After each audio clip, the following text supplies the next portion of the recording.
Hi hello welcome everyone. I am sure आपकी studies अच्छे से चल रही होगी एंड जीआरएमसी में इम्पॉर्टेंट चैप्टर्स में इंटरनल कंट्रोल आता है। कई बार स्टूडेंट्स पूछते हैं सर इसमें इम्पॉर्टेंट चीज़ें क्या पढ़नी। वैसे ओवरऑल ये चैप्टर पूरा अच्छे से करके जाना है, पूरा अच्छे से। पर कुछ एक इम्पॉर्टेंट चीज़ें अच्छे में भी और अच्छे से करके जाना, कुछ टॉपिक्स बता देता हूँ। सो इस बार दिसंबर 22 अटेम्प्ट के लिए ये चीज़ें ध्यान रखना। तो क्या क्या चीज़ें हैं? वेल, इस यहाँ पर सेक्रेटरी स्टैंडर्ड्स ऑफ ऑडिटिंग 315 का इंटरनल कंट्रोल का डेफिनेशन का पार्ट है। ये एक बार अच्छे से पढ़ के जाना कि व्हाट इज इंटरनल कंट्रोल, वो कैसे डिज़ाइन किया जाता है, वो कैसे इम्प्लीमेंट किया जाता है, उसके गवर्नेंस के रिक्वायरमेंट्स क्या हैं, उसके स्टैंडर्ड्स क्या हैं, उसके एनफोर्सेबिलिटीज़ क्या है, उसको कैसे हम मेंटेन रखते हैं, what are the other requirements. ये चीज़ें ज़रूर पढ़ के जाना, ठीक है। इसके साथ साथ इसके अंदर हाँ, ये वाला part, what is the accounting control and administrative control, ये भी ज़रूर याद करके जाना।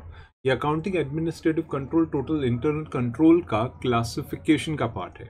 सो अकाउंटिंग कंट्रोल एक प्लानिंग है ऑर्गेनाइजेशन की, और वो देखते हैं कैसे प्रोसीजर्स इंप्लीमेंट हो रहा है, उसको अकाउंट आउट करते हैं, ट्रांजैक्शंस नोट करते हैं। और administrative control total overall control है, स्टैंडर्ड्स रिपोर्टिंग, पीरियोडिक रिपोर्टिंग को ले डाउन करना और उसको समझना कि कैसे पूरा एडमिनिस्ट्रेशन कंट्रोल होता है। तो इसको ज़रूर देख के जाना, ओके।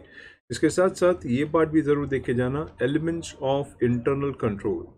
एक इंटरनल कंट्रोल के क्या क्या बेसिक एलिमेंट्स है, जैसे आप ड्यूटी सेग्रीगेट कर लो, ऑर्गेनाइजेशनल स्ट्रक्चर डिफाइन कर लो, and segregation of duties, organizational structures define कर लो, objectives and policy statements lay down कर लो कि what is the objective of the organization, authorizations, yes, authorizations and approvals lay down करो, personals से consult करो किस तरह से इंटरनल कंट्रोल चाहिए, एंड मैनेजमेंट कंसल्टेशन लेके आओ, रिकॉर्ड्स एंड रिपोर्ट्स को अपने सामने लेके आओ, अकाउंटिंग कंट्रोल का प्रोसेस ले डाउन करने का, and protection of assets and supervisions. To do remember what are the elements of internal control.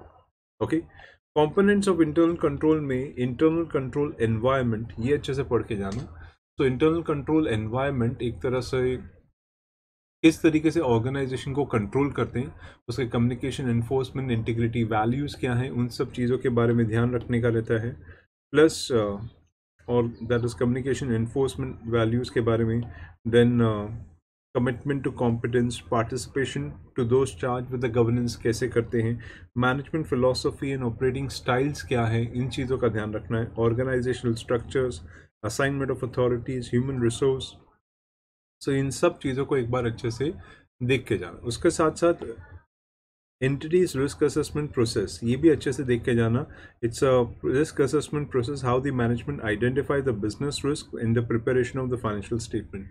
तो एक मैनेजमेंट एक रिस्क को आइडेंटिफाई कैसे करती है, एक फाइनेंशियल स्टेटमेंट्स में कैसे उसको इम्प्लीमेंट करती है, उसको फाइनेंशियल रिपोर्टिंग्स में कैसे लिया जाता है, इंटरनल कंट्रोल सिस्टम उसको कैसे क्लोज करता है। And risk can arise due to change in following, changes in the operations, new personals, new or revamp environment coming into picture, या फिर rapid growth, new technology, new business models, corporate restructuring, expanded models and new foreign entity। तो इनको ज़रूर देख के जाइएगा।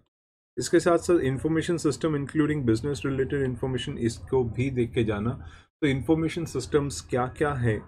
Well, information system like उसके methods क्या है, उसके रिकॉर्ड्स क्या है, they identify the records, they describe on timely basis कि हमें क्या क्या ट्रांजैक्शंस होते हैं। उसके साथ साथ जो मेजर्स हम लेते हैं, ओके, जो मेजर्स हम लेते हैं, क्या क्या मेजर्स हम ले सकते हैं, we describe the timely phase, हम किस तरह के मेजर्स ले सकते हैं, present properly the transactions and disclosures, ये सब चीज़ें यहाँ पे कवर होती है। तो प्लीज़ उसको देख के जाइएगा। प्लस इन कंट्रोल एक्टिविटीज़ को भी पढ़ के जाना। कंट्रोल एक्टिविटीज़ में performance review, information processing and physical controls किस तरीके से एक्सरसाइज होते हैं, ये सब चीज़ें ज़रूर देख के जाना इन कंट्रोल एनवायरनमेंट के हिसाब से। Clear? And the fifth element इसका मॉनिटरिंग कंट्रोल्स, ये भी देख के जाना। How do you monitor control, इसके importance, management, that is management की रिस्पॉन्सिबिलिटी क्या होती है इंटरनल कंट्रोल्स के हिसाब से, how do you monitor the control, how the auditor effectively lay down the control, is the auditor observing that the compliances are done properly or not, how are they monitoring the other activities, ये सब चीज़ों पे please ध्यान ज़रूर रखना, ठीक है। Then उसके साथ साथ या the characteristic of manual and automated elements of auditor's risk assessment, तो किस तरीके से इंटरनल कंट्रोल ले डाउन होते हैं, अगर वो मैन्युअली होंगे तो उसके फीचर्स क्या हैं और ऑटोमेटेड मोड में होंगे तो उसके फीचर्स क्या हैं, और उसके साथ साथ ये वाला point, what are the benefits of internal control to the entity जब IT based services lay down लेते हैं, और उसके रिस्क क्या पोज्ड हैं, क्या क्या रिस्क हम लोग फेस करते हैं, और मैनुअल एलिमेंट्स क्या हैं एंड मैनुअल एलिमेंट्स की लिमिटेशंस क्या हैं। तो ये पार्ट ज़रूर देख के जाना एक इंटरनल कंट्रोल के हिसाब से, clear.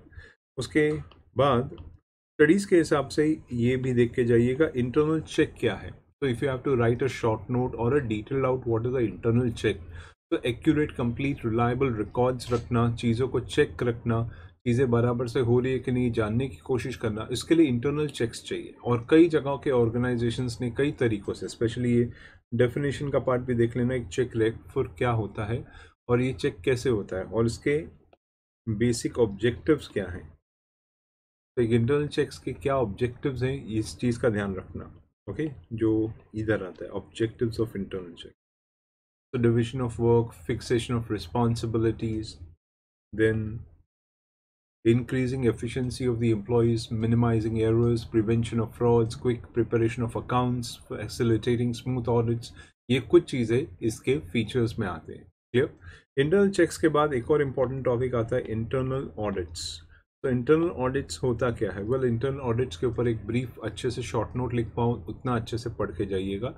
Internal audit internal control का बहुत ही इंपॉर्टेंट फंक्शंस है। ये फंक्शंस में हम चेक करते हैं कि जो भी एडिक्वेटली इफेक्टिवली चीज़ें लिखी गई हैं या वो हुई है कि नहीं। तो ये एक तरह का इंटरनल चेक अपने आप को चेक करता है। ऑडिटर एक तरह का ऑब्जर्वर है जो इस चीज़ को इंश्योर करता है कि चीज़ें बराबर से इम्प्लीमेंट हुई है कि नहीं हुई है। एंड इसके साथ साथ ये भी पढ़ के जाइएगा what are the main aspects of internal auditing. एक ऑडिटिंग के हिसाब से क्या क्या मेन चीज़ें कवर की जाती हैं, क्या क्या चीज़ों के ऊपर ध्यान रखना पड़ता है, वो पार्ट आप ज़रूर देख के जाइएगा, what are the main aspects of internal auditing. उसके साथ साथ हाँ ये the COSO internal control framework, very important framework. इसके अंदर ये समझ के जाना कि कोसो का फ्रेमवर्क क्या डिस्क्राइब करता है। 1992 के हिसाब से कोसो फ्रेमवर्क डेवलप किया गया था। इसके अंदर उसके fundamental concepts of internal control क्या है, तो ये है उसके फंडामेंटल कंट्रोल्स, दैट क्या वो अचीव करना चाहता है, ओके, क्या वो अचीव करना चाहता है, प्रोसेसेस क्या हैं, प्रोसेस क्या है, affected by the people not merely, कैसे ये इंटरनल कंट्रोल का कंसेप्ट डेवलप हुआ था, ये पार्ट ज़रूर देख के जाना, ओके। एंड इसके साथ साथ या the difference between internal control, internal checks और इंटरनल ऑडिट्स, इसमें क्या डिस्टिंग्विश है, एटलीस्ट हो सके तो 4 पॉइंट्स तो याद ही रखना और मीनिंग शुड बी रिमेंबर।